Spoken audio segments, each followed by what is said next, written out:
Om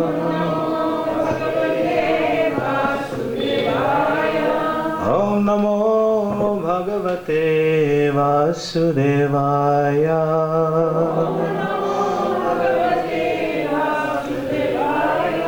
Om Namo Bhagavate Vasudevaya.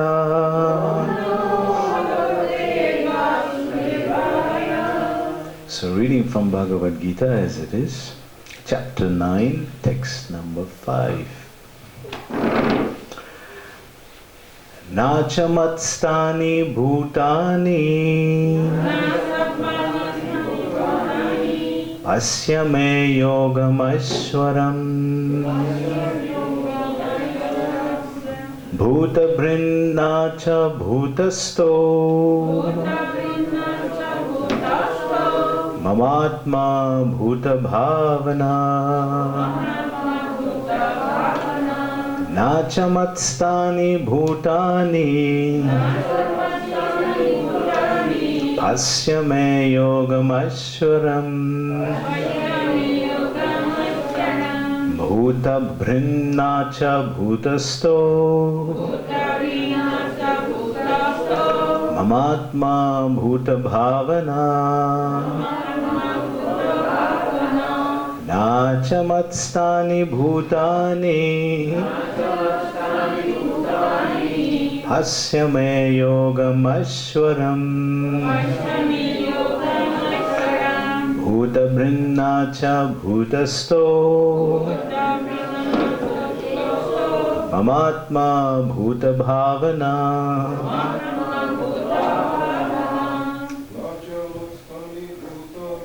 nachamatstani bhutani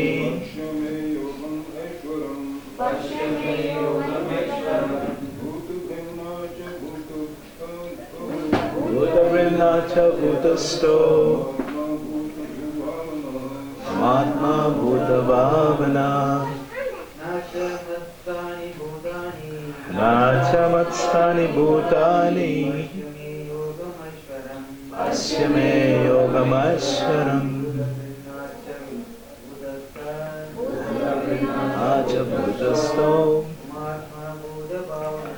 mamatma bhuta bhavana nachamatstani bhutani asya me yogamashwaram bhuta brindacha bhutasto mamatma bhuta bhavana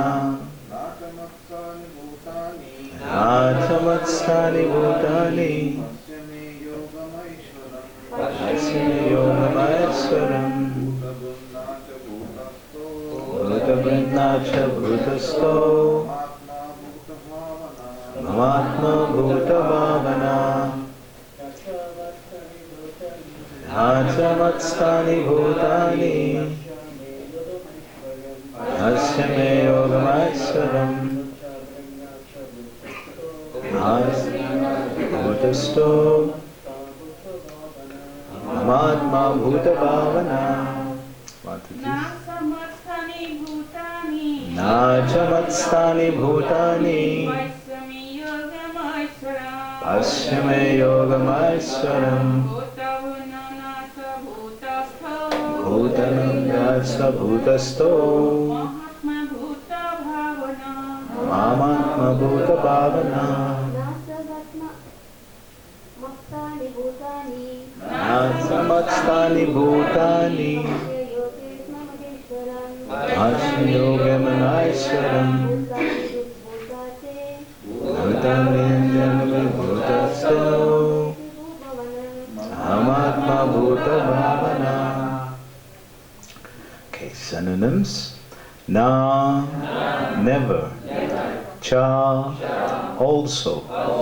Matstani, situated in me. Bhutani, all creation.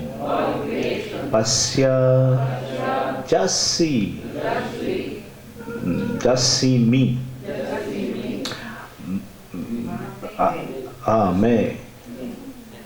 What did I miss here? Just see. Oh, it's not me, it's me. Right. Sanskrit and English. Ah, thank you. Okay. Me, my. Yoga Maiswaram. Inconceivable mystic power. Bhuta Bhrit. The maintainer of all living entities. Na, never. Cha, also. Bhutastha, in the cosmic manifestation. Mama, yes? Yes, it's not mummy, huh? My, right. Atma, self. Bhuta Bhavana, the source of all manifestations. Translation, purport by Srila Prabhupada. Srila Prabhupada ki jai. Translation. And yet everything that is created does not rest in me. Behold my mystic opulence. Although I am the maintainer of all living entities, and although I am everywhere, I am not a part of this cosmic manifestation. For myself is the very source of creation. So let's try to repeat this translation here. Translation. And yet, everything that is created does not rest in me. Behold my mystic opulence. Although I am the maintainer of all living entities, and although I am everywhere, I am not a part of this cosmic manifestation. For myself is the very source of creation. Purport. The Lord says that everything is resting on Him. Matstani sarvabhutani. Bhagavad Gita 4:9, which we did yesterday, right? This should not be misunderstood. Now, why should there be a misunderstanding? Let's see. The Lord is not directly concerned with the maintenance and sustenance of this material manifestation. Sometimes we see a picture of Atlas holding the globe on his shoulders. He seems to be very tired, holding this great earthly planet. Such an image should not be eternal, how do you say that? Entertained in connection with Krishna's upholding this created universe. He says that although everything is resting on him, he is aloof. These planetary systems floating in the space, and the space is the energy of the Supreme Lord. But he is different from space. He is differently situated. Therefore, the Lord says, although they are situated on my inconceivable energy as the Supreme Personality of Godhead, I am aloof from them. This is the inconceivable opulence of the Lord. In the Nirukti Vedic dictionary, it is said, Yujyate nena durgattesu karyasu. The Supreme Lord is performing inconceivably wonderful pastimes, displaying His energy. His person is full of different potencies, and His determination is itself actual fact. In this way, the personality of Godhead is to be understood. We may think of doing something, but there are so many impediments, and sometimes It is not possible to do as we like. But when Krishna wants to do something, simply by his willing, everything is performed so perfectly that one cannot imagine how it is being done. The Lord explains this fact. Although he is the maintainer and sustainer of the entire material manifestation, he does not touch this material manifestation. Simply by his supreme will, everything is created, everything is sustained, everything is maintained, and everything is annihilated. There is no difference between his mind and himself, as there is a difference between ourselves and our present material mind, because he is absolute spirit. Simultaneously, the Lord is present in everything, yet the common man cannot understand how he is so present personally. He is different from this material manifestation, yet everything is resting on him. This is explained here as Yogam Aishwaram, the mystic power of the Supreme Personality of Godhead. Om Ajnanatirmirandasya Jnananjana Shalakaya Chakshurunmilitam Yena Tasmai Shri Gurave Namaha Shri Chaitanya Manovistam Stapitam Yena Bhutale Swayam Rupa Kadamahayam Tadati Swapadantikam Vandeham Shri Guru Shri Utapadakamalam Shri Gurum Vaishnavanamuscha Shri Rupam Sagrajatam Sahagana Raghunatham Tam Tam Sajivam Sadvaitam Sarvadutam Parijana Sahitam Krishna Chaitanya Devam Shri Radha Krishna Padam Sahagana Lalita Shri Vishakadamasya Namam Vishnu Padaya Krishna Pristaya Bhutale Srimate Bhakti Vedanta Swami Tinamine Namaste Saraswati Deve Gauravani Pracharine Nirvishesha Shunyavadi Pasyata Desatarine Vancha Kalpaturubhyascha Kripa Sindhubhyevacha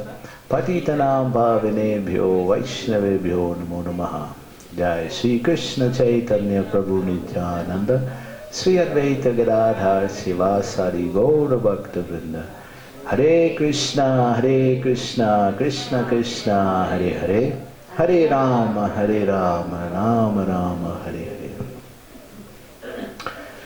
So we welcome everybody to today's class. Thank you all for coming.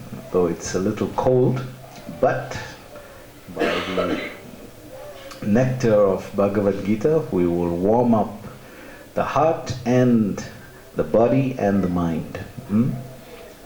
So this chapter, we've been long waiting for it.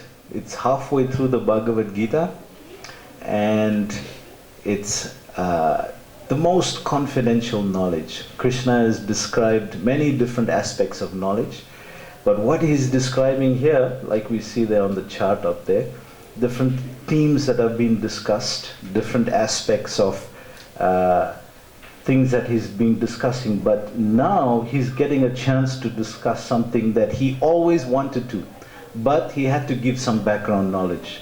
So first he's been discussing this different karma yoga, jnana yoga, astanga, and now finally we've coming to bhakti yoga, where he gets a chance to actually come to the essence of what he wants to give. So from the very early aspects of this chapter, we see Krishna speaking about devotion, but an interesting aspect to express it, we're going to see today how Krishna is going to use a very special technique here.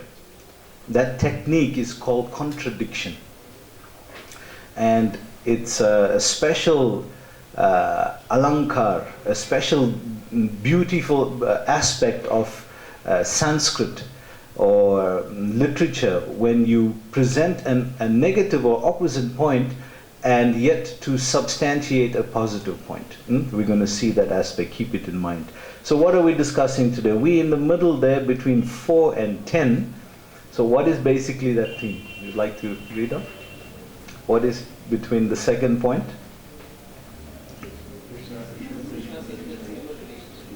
Yes, Krishna is inconceivable. It's not just an ordinary relationship, it is inconceivable. It's a very, very, that is the key word to today's verse. In the word for word, we're gonna dissect this verse a bit today, because it's a very, very key, pivotal verse. Inconceivable. So we can conceive it, but at the same time we can't conceive it. We're hearing He's part of this world. We know God is present here. He's maintaining, He's sustaining, He's everywhere. And at the same time, a certain feature of Him is annihilating, destroying the world. But yet we don't find Him here. This is what the scientists are looking for. Show me God. I want to see Him. Put Him in front of me. Then I'll believe. So we want to see. And yet that aspect of what we want to see, we're not being able to do that. But yet, by the other aspects of His divinity, we can understand, no, there must be something to this. It's too perfectly organized. So, let's just read a little bit through Prabhupada's translation and purport, and then we'll try to go over some very nice points here today. So, Prabhupada starts a translation, he says there, "And yet everything that is created does not rest in me. Behold my mystic opulences." So everything that is created, he's saying, it's not in me. So here when he's speaking of me, he's speaking of the personal aspect of Krishna, the transcendental form of Krishna, the personal aspect. So he's saying, yes, I'm controlling all of these things, I'm maintaining all of these things, but I'm still not there at the same time. Now this is a little contradictory, but we know our whole philosophy is summed up in one phrase. What is it called? Yes, somebody is saying it. Yes? Abheda Tattva. Achintya Bheda Abheda Tattva. Simultaneously, inconceivably, one and different. You see again that inconceivable word there. So, if we could conceive means to understand. If we could understand everything about God, in His completeness, then that means we have actually perfected, or He won't be eternal, because there would be an aspect to Him, as soon as we understand it, He won't be able to change. It will be limit Him if we can conceive everything. But even that which we're trying to conceive is so inconceivable, and it's still so difficult to grab this. So why is Krishna bringing this in here? This inconceivable, simultaneously one and different aspects of His feature. Because He's trying to make us understand the immenseness of what means divine power. And that whole divine power, when we try to conceive of it, can actually warrant us a relationship with Him. Just like when we look up at the sky, if you had to define sky, what is the sky? What would you define as sky? Limitless. Yes, limitless. So if it's limitless, how do you categorize something that's limitless? If you look up, we say that is the sky. But as a noun, when we say sky, we're just referring to something up there. But there's no limit to that which is up there. It just goes into infinite space. Right? Where's the boundary of the sky? Where does sky stop? No stop and no end. That's tomorrow's verse, right? Krishna explains that point about the air in the sky. So if you're trying to conceive of that feature first, then you say this is too much and it's material, then can you imagine trying to conceive of the divine power that created this? It'll completely blow your mind. But Krishna is saying, as much as it is inconceivable, it is still conceivable. You can still have a relationship with this person. So it's a little philosophically broad, but at the same time it's making us appreciate that that person who we can have a relationship has all this mighty power behind him. And in all that grandeur, he still wants to have a relationship with me as the soul. So that is inconceivable. That is just amazing. So, Achintya Bheda Bheda Tattva, Prabhupada goes on to say here. Although I am the maintainer of all living entities, and although I am everywhere, I am not part of this cosmic manifestation. So how is it that Krishna is here but is still not part of it? So in that feature of what, just like, when was it? Just about 2 months back, we were in South Africa, and we were at the university, and one of the students there was bringing up this point, that this Big Bang point, Big Bang theory, yes, everything came from a small some particle that just exploded into a huge bang. So where did this Big Bang actually originate from? Everything has a source, we know that. It cannot not have a source. So whatever, if everything in what we understand as material nature has been created, then that which has created it must come from outside that place. Otherwise it will also be material. If God was material, he would be created within this creation also. The fact that he has created this matter or material creation means his composition is different from matter. You get that point? Yeah, it's logical that whatever is being created is material. Whatever created the material thing cannot be material. Otherwise it would have been created also. So what is it then? It's non-material. So non-material we categorize as spirit. And we see in today's purport, it's very rare Prabhupada uses this word spirit in itself like that, and he uses it in today's purport. He usually would say spiritual and spiritualized, but today he uses it as spirit. Now usually it has that idea of, some subtle energies or something. But he's making the clear point that if it's not matter, it has to be spirit. And that which has created matter is not material. So it's a logical point that you can flow through, that whatever has been created cannot be, whatever has created this whole material creation, it cannot be material. Otherwise it would have also been part of this manifestation. So Krishna is here also. And we know how is he present in the material manifestation? As what aspect of Krishna is here? The Paramatma, the Super Soul. So that aspect of Krishna is here. Eko bahunam jo vidadadi kaman. Nitya nityanam chaitanas chaitananam. Eko bahunam jo vidadadi kaman. That which is eternal is maintaining. Both are eternal, but one is maintaining the other one. One is the soul, one is the super soul. For myself is a very source of creation. Krishna is saying, I'm the very source of creation. Now that's a very bold statement. Now to justify that, because when you're preaching or you're speaking to people in philosophy or science, where is the proof? As far as we can see, everything came from a Big Bang. So can you imagine how powerful this being must have been if he put the whole creation into one small mustard seed sized thing that exploded into a Big Bang? And from all of this manifestation came. So how powerful must this person be?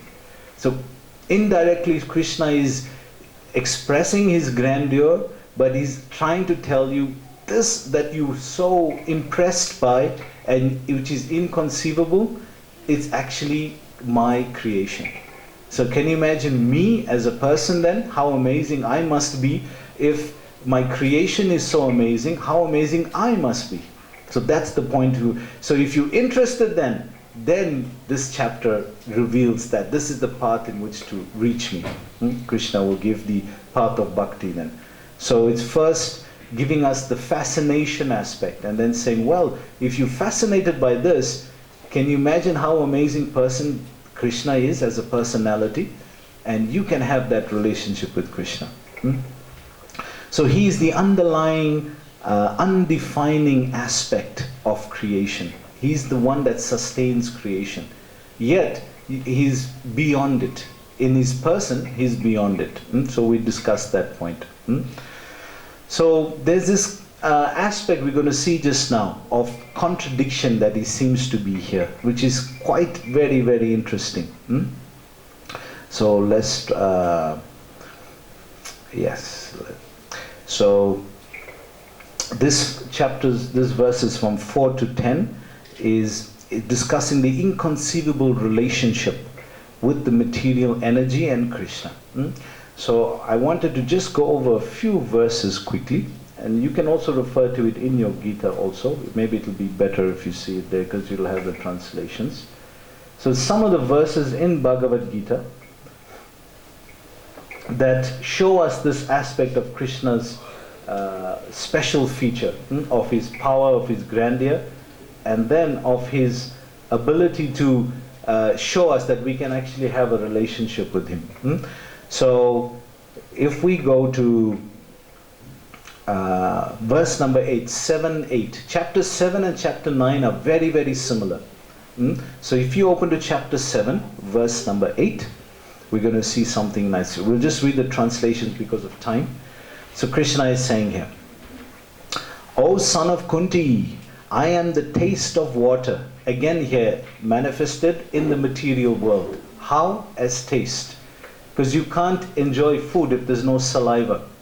If there's no saliva, you can't taste food. So I am the taste of water. And without water, you can't quench your thirst. So he's that aspect within the material nature, yet he's not here. That's what he's saying today's verse. Let's see further.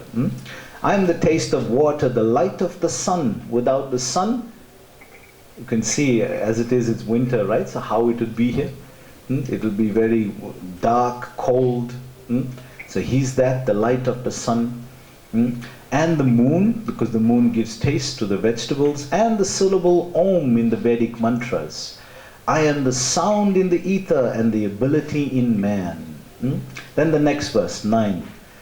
I am the original fragrance of the earth. So that smell, the scent that comes off earth, because everything flowers, no flower, no plant would grow if it's not grounded in the earth, right? So that fragrance that is coming through the earth permeates through the plant and gives fragrance to the flowers. So where's that coming from? Krishna is saying, I'm the fragrance of the earth, and I'm the heart, I'm the heat in fire. We know winter now, we're going to need that. And I am the life of all that lives. I'm the sustainer, I sustain. And the penance of all ascetics also. So in 10 again, Krishna says, O son of Pritha, know that I am the original seed of all existence.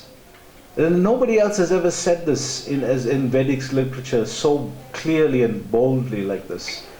So Krishna is emphatic about this. You want to know who has created all of this? You are impressed by all of this? This is who it is. So I am the Nam Bija Prajapita. I am the seed-giving father.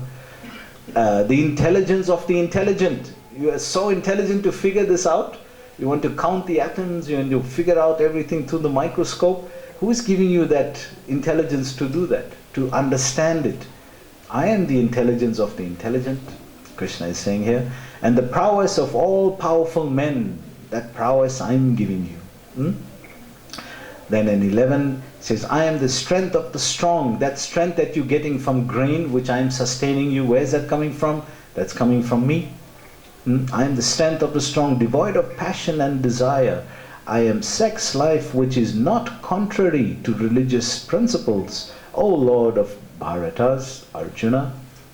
Then in 7, now there's 3 verses I want to bring out here. That's going to show his authority in saying this. And then we're going to... So these 3 verses is showing Krishna's authority in saying this. This is chapter 7, verse 7. We'll just read over the translation. Famous verses, but at this bringing out this point strongly. O conqueror of wealth, there is no truth superior to me. There is no truth superior to me. So first you are enamored by the material world, then you want to know who created it. There is no truth superior to me.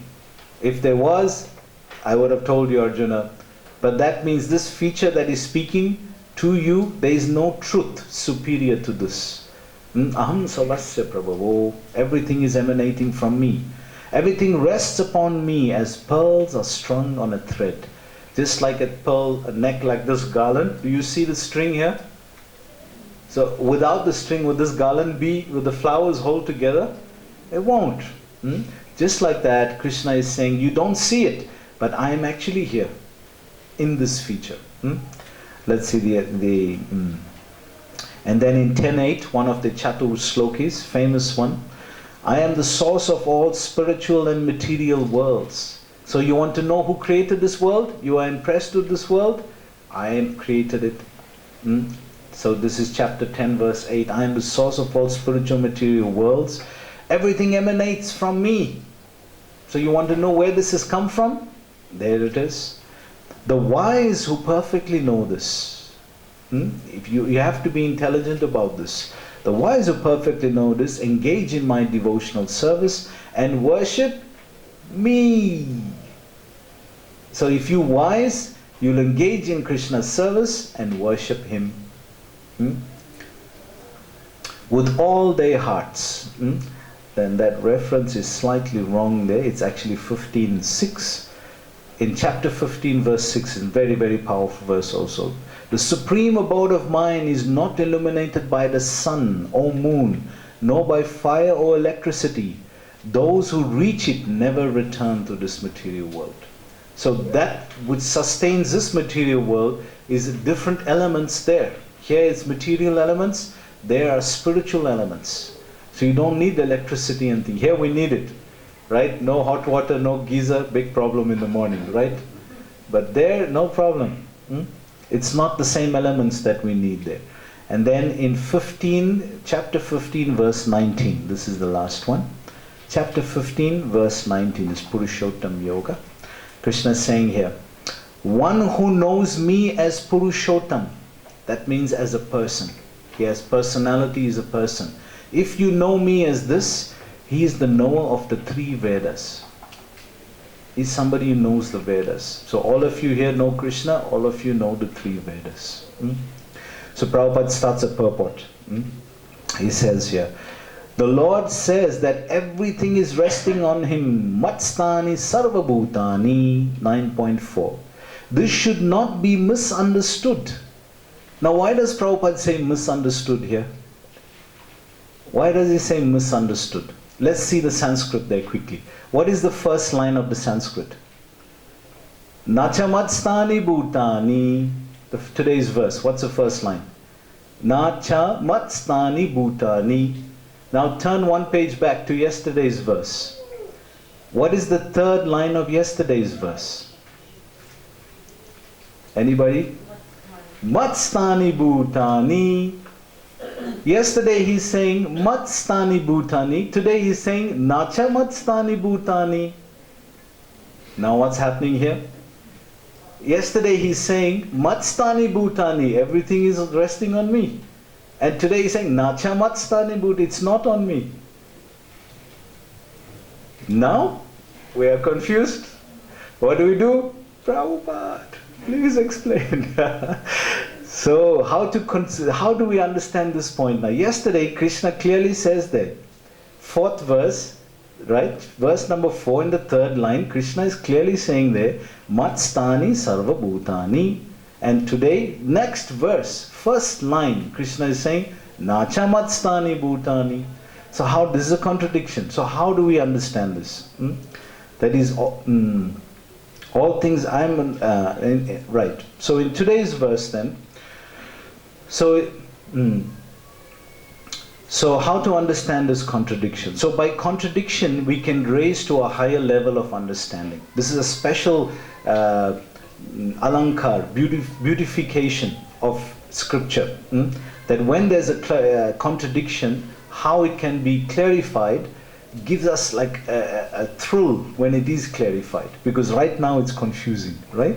And this is called atapati. In Sanskrit, I don't know Sanskrit, but I've heard about this. So it's called atapati. And atapati means postulation of 2 contradictory things to bring out a deeper meaning. So 2 contradictory things which are proposed But when they're consolidated, they bring out a deeper meaning. And the example is that they give in Shastra is one does not eat, but he puts on weight. Now how is that? If one doesn't eat, he puts on weight. So the only conclusion you can come to then, he must be eating at night. Otherwise, because when we're seeing him, he's not eating. And if he's not eating, how's he putting on weight? Then he must be eating at night when nobody is seeing him. So this is how the other one we see in Isa Upanishad. He runs but he doesn't run. He walks but he doesn't walk. So this is also like that. So he has no legs. Yeah, he has no legs, correct. That's the right word. He has no legs but he walks. And he runs. How is that? Fast. Yeah? He runs very fast. Yeah. So the same kind of thing here. So this is how, if we take that principle for today's verse then, Krishna said one thing yesterday, today he's saying something else. So how do we understand this? So the contradiction then brings out a deeper aspect of Krishna saying it's not a burden for me. It's not something that's burdensome to me. It's actually I'm manifest but in a different feature. And that feature is the super soul. And it's not like it's difficult for me to do this. Like Prabhupada gives the example of Atlas. We're going to see that just now. So while you're on that verse, I want to bring out one more point. In the same verse, the last line. The last line says, Mamatma Bhuta Bhavana. Mamatma Bhuta Bhavana. So what is the word for word of Mamatma? Mama. I was joking and I said what it is? It's not mummy, huh? Like we say mama. So what is Prabhupada's translation of that? Mine. And Bhuta Bhavana translation? Yeah? Source of all. So if when in the direct concept of that, if a Mayavadi had to read this, he'll say, there's the proof Krishna is saying. Mamatma, that something that is belonging. It's mine. It's belonging to. But what is he referring to? He's referring to himself. That means if something is belonging, is he separate from what he is? That means his body is separate? Like how the Mayavadis tell us? Mama, his body is material when he comes here, and then when he goes back, he has a spiritual feature which is formless. So this is one of the lines that they could bring up, this Mamatma. Or he's saying like my soul. My soul. So it's Krishna separate. So Vishwanath Chakravarti Thakur in this point clears this point up. So how does he do that? He gives the example of Rahu. Now Rahu is the demigod or whose head was being chopped off after he drank the immortal. Yeah.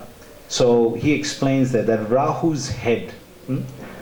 So Rahu's head is nothing but Rahu himself. So when you refer to Rahu, if you say Rahu, you don't know any other feature of Rahu except his head.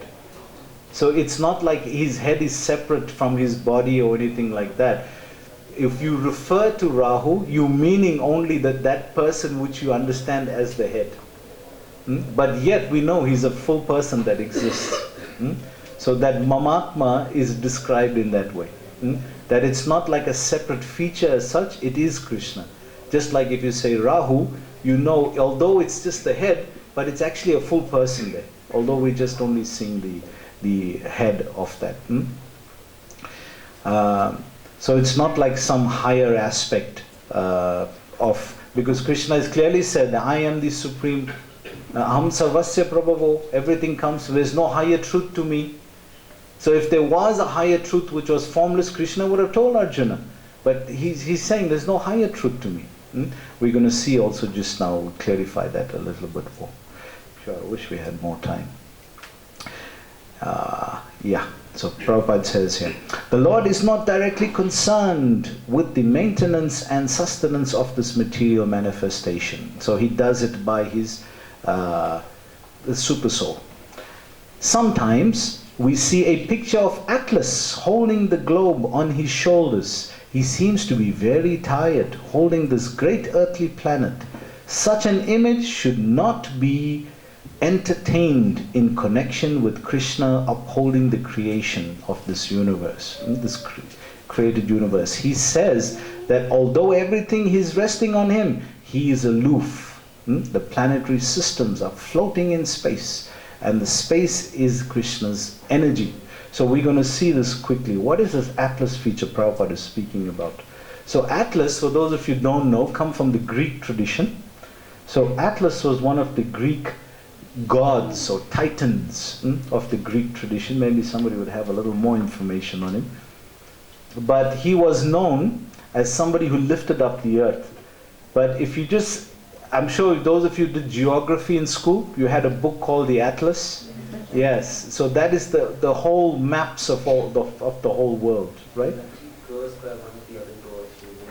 Yes, so we're going to read actually quickly where did this come from that he had to hold this thing up. So we're going to see quickly.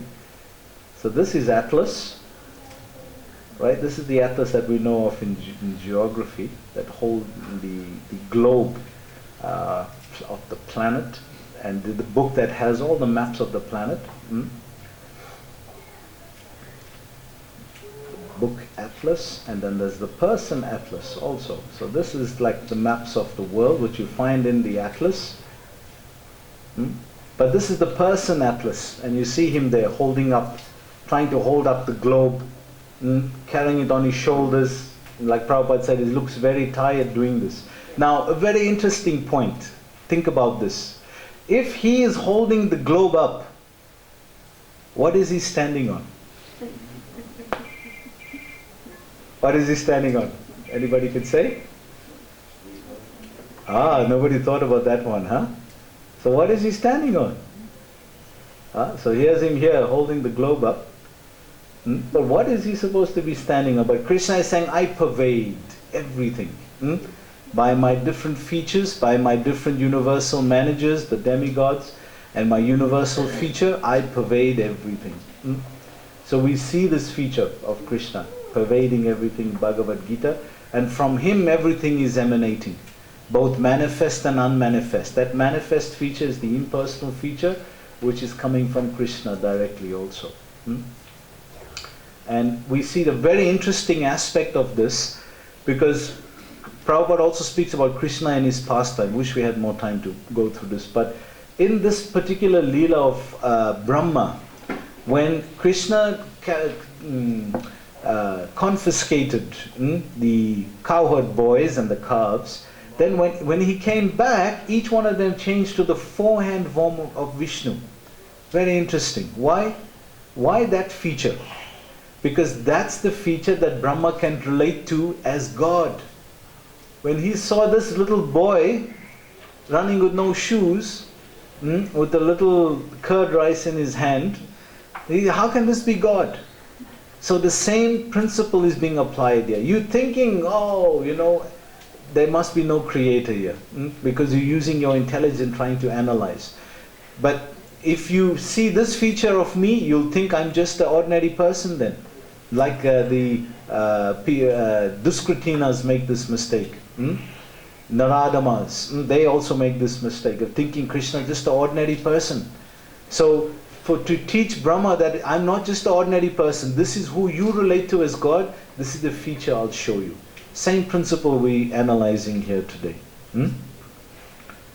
So this is again the Atlas, like you were saying. Why did this person Atlas get this problem? Why did he have to hold up this planetary thing on his shoulders? So it's said that he was actually cursed by Zeus, who is the god of the demigods, lord of the demigods. I think it comes up here now. It should be here. Yeah, it'll get highlighted. So this is why this person had to hold this planet up, because there's it there. He was cursed by Zeus. And Zeus is like in the traditional terms like what we call Indra. There's similar kind of personalities. So, okay, we're coming back to this now. So because of time, we ran short of time, but I wish we had more. I'm gonna show you this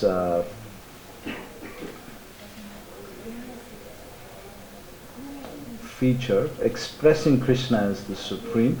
This was a clip done by His Holiness Tamal Krishna Maharaj, and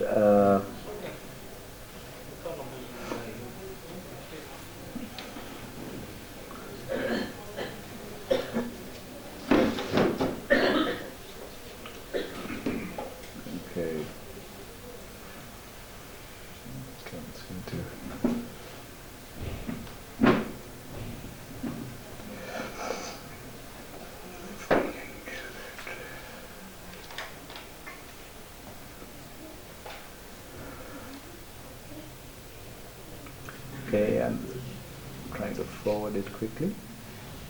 But it's very nice because Maharaj at the end explains this what we're discussing today. It's called the gods, demigods and incarnations.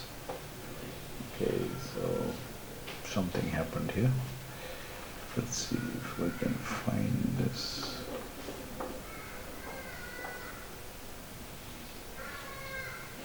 No, something has happened here.